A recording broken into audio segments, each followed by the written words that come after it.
Labo mga sebo pala yung bunso kapatid na sa aming apat at Yung gagawin ko ngayong araw nito mga langga.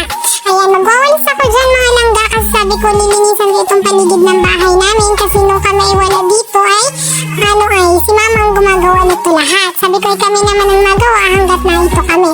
Ayan,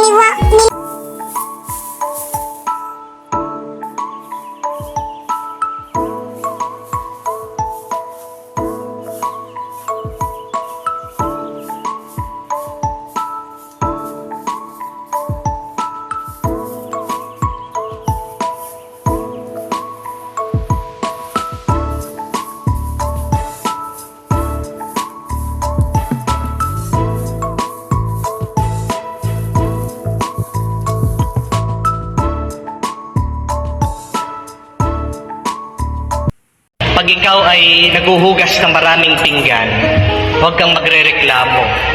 Ang isipin mo, kaya marami kang hinuhugasan na pinggan dahil meron kayong pagkain.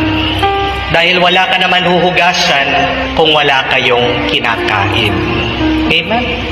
Kaya imbis na magreklamo ka, pasalamat ka na kahit paano kayo'y nabubusog araw-araw.